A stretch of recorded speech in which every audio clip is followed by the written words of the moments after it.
நேத்து முந்தானது ஒருத்தன் கட்சியை ஆரம்பிச்சுட்டு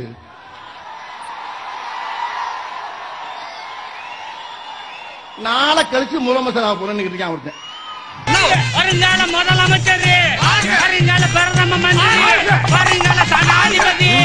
ஒரு மேடையில ஏறினாவே சரியா உன்னால நிக்க முடியலையே.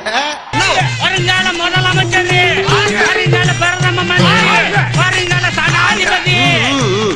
நிப்பாட்டுங்கடா. நீ கொடு. துமாரா நாம் क्या है எனக்கு தெரிஞ்சு இங்கிலீஷ்ல கேட்டு வர இங்கிலீஷ் எல்லாம் பேசுது. என்பது என்ன? சைபர். சைபர் என்பது என்ன? ஜீரோ. ஜீரோ என்பது என்ன? சைபர். எனக்கு இந்த கணக்கெல்லாம் புரியாதுங்க. எனக்கு தெரிஞ்ச கணக்கெல்லாம் இந்த செவுத்துல கோடு போடுறது, நோட் புக்ல கோடு போடுறது. அப்படின்னா நீங்க நம்பணுங்க. எனக்கு தெரியாதோ சொல்றாங்க. கூட்டு கழிச்சு பாரு, கணக்கு சரியா இருக்கும். எங்கிட்ட கணக்கு பேசுறாங்க. எது வண்டி இதெல்லாம் எப்படின்னா எல்லாம் தொலைநோக்கு பார்வையோட போகும்டா.